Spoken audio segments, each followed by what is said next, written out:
Well, welcome back, and now it's time for the Power Panel. As we are halfway through this event, it's time now to explore why you need to focus on employer branding. And this we will do through a powerful panel of experts, giving a little context to what this discussion is all about.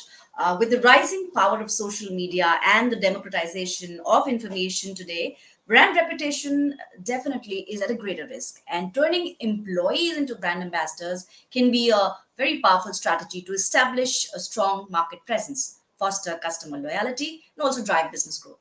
Today, we have some of the best names of India to deliberate on how companies can nurture a culture of employee advocacy and engagement. Let me begin by inviting Anupriya Jain, Chief of Staff to the founder CEO Lenskart. Anupriya can be credited with enabling the Lenskart Group to achieve a fantastic work culture, working closely with the CEO, the founding group, and the leadership team. She specializes in culture, leadership, team dynamics, and organizational effectiveness. Anupriya is driven by the vision to help build better, psychologically braver workplaces across the globe. We also have with us joining onto the panel Nanjapa B, Senior Vice President, Human Resources in Infosys. Nanjapa is a seasoned HR professional with a career spanning 20 years. In his current capacity, he is the global head for employee relations, head HR for Asia Pacific regions and emerging markets like LATAM, and head HR of enabler functions, emerging markets. He leads the creation and development of global employee engagement initiatives as well as industry leading employee relations frameworks. Joining us shortly will be Nilesh Mitra, Vice President and Talent Management ITC Limited. Nilesh is a vibrant and versatile HR leader with 25 plus years of experience. He has a proven track record of HR and business strategic planning, compensation benefits, corporate HR administration, organizational people development, talent acquisition, and execution of HR policies.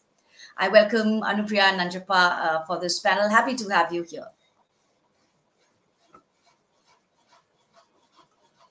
Hi, thank you for having us over. So Thank sure, you so much for the warm let's welcome, Pallavi.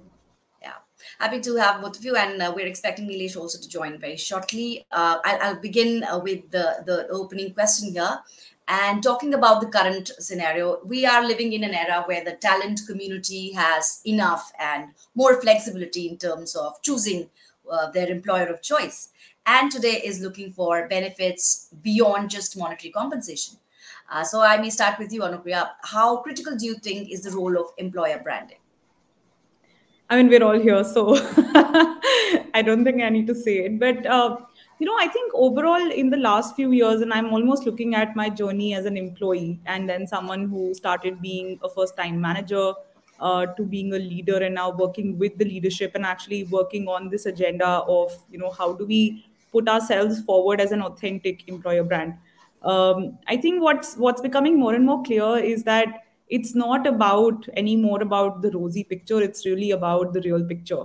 And I think from what we're seeing from candidates now, the candidates are getting bolder, and that's I think one of the biggest moments in employee-employer relationship history. That when you're in an interview and you're interviewing candidates ask you questions about why they should join you, and that's an equally powerful question as compared to how you are assessing them to join your company.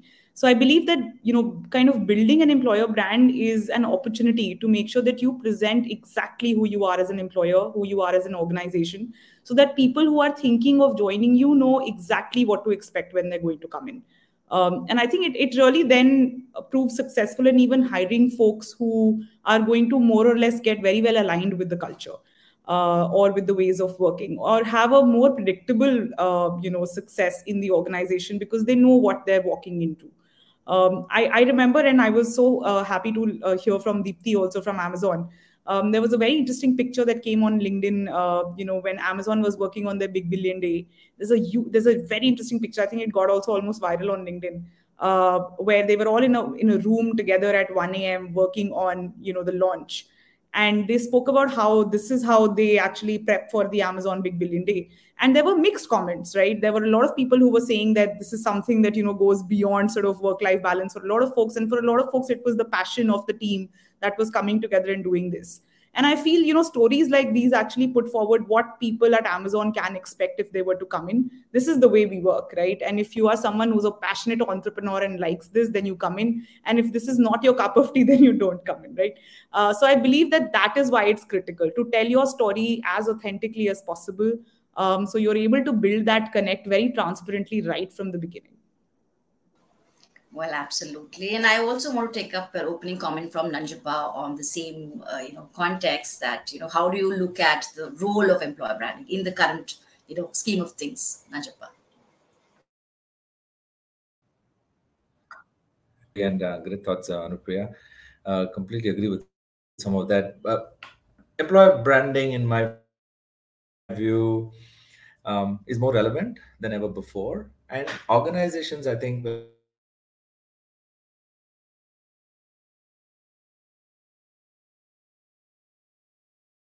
how they communicate about their employees. Seems there's a technical delay there, but Like meanwhile, now and in the yeah, last can three, you four hear us, years. Nanjapa? Yeah, please carry on. Yeah, okay. Maybe there's a lag at my end. Yeah. Yeah, no, I was saying that it's a manifestation of the culture, values, and purpose of the organization. And in my view, it's just the 360-degree experience that you'll give all your stakeholders. In a nutshell, it's about what you do, how you do. And that's really your employer brand. And everything rallies around this. I'll give you a couple of examples from our end. 20 years ago, we decided to honor all offers that we rolled out. And that's in a very difficult environment. And that, in a way, set benchmark of the employer brand. That set a benchmark for decisions on what we do from an employee's point of view. That set a benchmark on what values we lived for. Last couple of years during COVID, how the organization supported employees, even chartered flights to kind of bring back people and all of that. These are things that you do as an organization, which eventually amplifies your brand. But at the heart of it, it's about how you do what you do. That's really employer brand in my view. And two important things. One, to have a very strong value proposition, employee value proposition around learning, purpose, and values that will resonate well. And two, leveraging the social media platforms, which will drive authenticity and really show the real you in those forums. I think these, in a nutshell, what this is. But like I said, organizations will have to reset on how they look at employer brand. Well, absolutely. And since Nilesh is here now with us, welcome Nilesh onto the panel. And just a quick comment from you on the role and role of employer branding in the current scenario. Thank you, Pallavi. My sincere apologies. I think although we went through it multiple times, but we couldn't foresee this happening as far as technology is concerned. So my sincere apologies to you and the audience, who are attending this particular session. So I will run at the risk of some to say something which may have already been repeated, but I will still go ahead. I think from my perspective, when we talk about a culture of innovation and we talk about employer branding, there are two fundamental shifts which come to my mind when we speak about organization. I think the first shift organizations need to really consider is from being tactical to engaging. It's very important to change the mindset when we talk about culture. It's not about having some set of tactical activities day in day out. It's got to be engaging. So that's one mindset, one fundamental mindset which organizations need to introspect. I think the second one which comes to my mind is that we need to move away from reports and scorecards to programs and impact. I think that is extremely important. And more often than not, many people don't really understand the difference between the two. These are the two fundamental shifts which come to my mind when I speak about employer branding. Apart from that, as one of the panel members was just mentioning about having an employee value proposition, I think that's extremely critical for organizations to have. The second is, do we have a clear sense of purpose for our people, and how well have we articulated that messaging to them in terms of how is it that their existence actually impacts our purpose? So that's point number two, which comes to my mind. Point number three, which comes to my mind, is who is the sponsor in our organization when we talk about such attributes? Is it a human resource issue or is it a business issue? And when I say this, what I mean is, and this is where I come from when I say that we need to move away from being tactical to engaging. If employees perceive us, uh, if employees perceive this to be as an HR activity, they will probably view it as tactical. But if they view your CEO talking about culture of innovation, that's the time they'll feel it's more engaging and it's more linked with business. I think the fourth point which comes to my mind is what are some of the stories at our workplace which we talk about day in day out. Is it purely revenue focused? Is it purely cost focused? Or is it behavior focused? What are the behaviors we are rewarding day in day out? And that's actually linked to your reward and recognition strategy, which is my fifth point. Apart from these 5 points, I think one of the biggest bullet points which has helped us in ITC hotels is that can we create a 30-second elevator pitch for our employees where they talk about differentiators in terms of how is it their brand is different from the rest of them? So these are some of the things which come to my mind, Pallavi, when we actually talk about innovation, we talk about culture, we talk about employee branding. And this not only helps in the internal environment, but it also helps in the external environment. And last but not the least, how are we communicating all of this to the internal audience and the external audience? So these are some of my takes on this extremely important issue which you've taken up. Thank you, Nilesh, for actually summarizing it and beautifully putting those pointers there. And now I want to also talk about the transitional phase that we're in. And you talked of engagement, you talked of recognition, rewards. So I want to come to Nanjapa. And if we look at it with workplaces now gradually transitioning to anytime, anywhere, it's just not working from home or from office, but that kind of culture where people, and Anupriya also spoke of the work-life balance and some examples that she gave. How do you think organizations can actually enable the right employee experience, and how do they ensure that employees, they stay engaged and they are true to the brand? It's an important question, and I'm in the thick of those things. If you really look at the talent landscape, organizations used to largely operate out of country. Today, employees are operating out of maybe 2,000, 3,000 towns. So eventually they will get to about 100 odd places. But if you just look at the physical space itself, they're so fragmented and distributed. Two, the workforce of the future will be in three groups. One, people who are called office goers 5 days a week. There will be a group of employees who will be hybrid workers who will oscillate 20 to 80% of the time. And then there'll be remote workers. So the organization has to rally around these three groups of employees. And all of these folks will look at things very differently. Uh, to answer your specific question, keeping in mind this context is one, you have to be an authentic, experienced person. You have to have an inclusive environment so that your brand resonates internally and externally. Number one. Number two, you have to, employee voice is going to be at the heart of everything organization is going to do because of just the sheer fragmentation and the fact that there are three groups of employees, which means you have to engage employees in decisions that are important to them. So employee voice becomes very, very important. Third, equality of experience. There are organizations will have to double down on engagement in person and via technology. A good combination of tech and touch is going to be critical in the equality of experience. Otherwise, the folks coming in office will have an advantage over folks who are remote. So it has to be equality of experience. It has to be equality of opportunity. So that's why the context becomes very important. Last two things. One, outcomes. What outcomes are we driving through the employer brand? Is it short term? Is it long term? What are those things that will keep the organization timeless? Employer brand is not, in my view, time bound. You have to create a brand which is timeless across generations, across business cycles, across cultures, across leadership. That's employer brand for you. Of course, there will be changes in minor changes in it, but the DNA of the organization still remains the same. So the employer brand outcomes will have to be re-looked at. And the last is keeping the user at the center. Whoever the user is, whether it's the employee, whether it's the candidate, whether it's the alumni, whether it's the family, whether it's client or the society, you have to put the user at the center when you create an employer brand. So these are some of the things I think that will eventually create a timeless brand.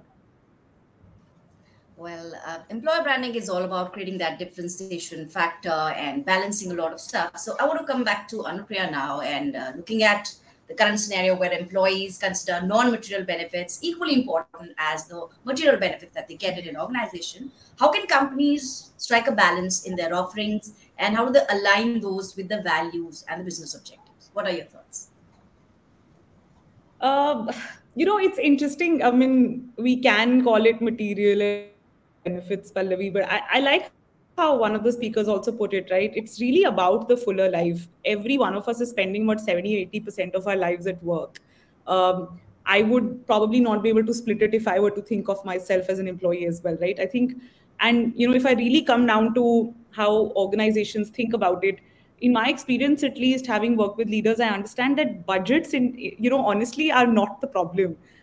You would still get that even in a frugal environment. I know Lenskart, us as an organization, we're very, very frugal, but budgets don't become a problem. I think where organizations don't or end up spending time, the ones that are successful are the ones who actually think it through and think about what benefits are they giving, in terms of, like, they're really clear about it. They spend time on building that clarity. They really invest time in understanding what are the needs of the employees, what benefits will actually work for them, specifically for your specific workforce, and not sort of what works in general for people. And equally sustaining some of those programs, like Nilesh was saying, right? It's really about programs and impacts, and sustaining those and making sure that they are timeless almost. They touch every part of the organization, every single employer in the organization. And I think working at Lenskart, I feel that even more, because we have employees in our stores, in like about 1,800 stores across India. We have a huge tech team sitting out of different cities. We have a corporate workforce, and we have international employees sitting out of Singapore, Dubai, and the likes. And we have a huge warehouse where I have workers across, people who are on the shop floor, people who are supervisors, and then also people who are involved in innovation. When I look at this level of diversity, I cannot have a very neat benefits plan and just apply it to everyone. So I think the idea is, the way we've at least solved it to balance the two is, one, we've democratized heavily. We really believe that managers have the best view of what their teams need. And we've made sure that they are the ones who are empowered to take those decisions. So a large part of some of these aspects of an employee's life are taken care of by the HRBPs and the managers together as a team. And they are the ones who customize it, and they're the ones who execute it, and we only support, from a larger team perspective. And some of the things that we believe are truly important to the values and the culture of the organization is what we drive more centrally and for the rest of the organization. One of that example, and I think many organizations do this, is really this development on, how do you become a better manager as you go, or become a better leader as you go. And for us in this ecosystem, for example, we are a retail tech company, right? And ultimately what matters is how is the store manager managing their teams on the ground, and then how is the area manager managing those store teams on the ground. So what's more important than even leadership development for me right now is managerial development, and that benefit, and making sure that that opportunity is available to employees. I can challenge you, you can go to any Lenskart store today, walk in and ask a store employee, do they know about the lead program? Whether it's lead advanced or lead basic, every single employee knows about it, because it's something that we've made sure touches every single employee in the organization, because it's something that we truly believe as the organization that we stand for is useful for everyone. And that is definitely, encompassing everyone in the organization. Everything else is then democratized to the teams. That's how we've balanced it. So I don't think it's a matter of material, non-material. It's really about how clear you are about what your employees need, and giving them the space to customize that for themselves and their lives.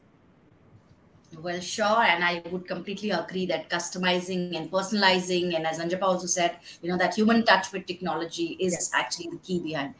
So I want to take a quick comment from Nilesh. It would be really interesting to know some of the employer branding initiatives that probably you undertook, or some best practices that you want to share here that helped you turn your employees into brand ambassadors. Nilesh. Okay, so several of them actually, but I'll stick to the ones which actually make a larger impact, not only on people, but also on the community around where we operate hotels. Now, all our luxury hotels are actually platinum LEED certified hotels. We are heavily into solar energy. That's point number one. Point number two is we've actually taken off all single-use plastic across all our luxury hotels, and this comes to close to about 300 kgs of plastic removal every year. So that's the kind of impact we are making it. So if you actually walk into our hotels, you will not find plastic toothbrushes, or you will not find anything and everything to do with plastic. So it's not just limited to rooms; it's also limited to, it's also expanded to your food and beverage experience. The third is when it comes to water. We've got our own plants. We've got Shuna Aqua plants in our hotels, and we don't use water from the outside.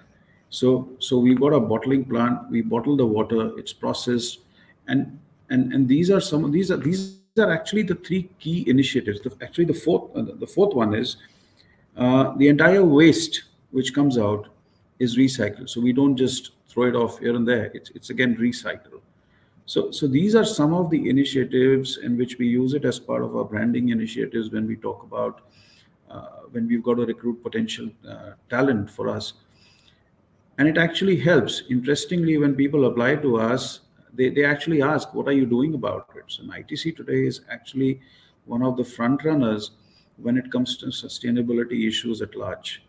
So these are some of the things which have actually helped us in human resources to capitalize on what we are doing as best practices across. So it's not just about some of our development initiatives for employees across levels, whether it is to do at the associate level or has to do with the managerial and the leadership level.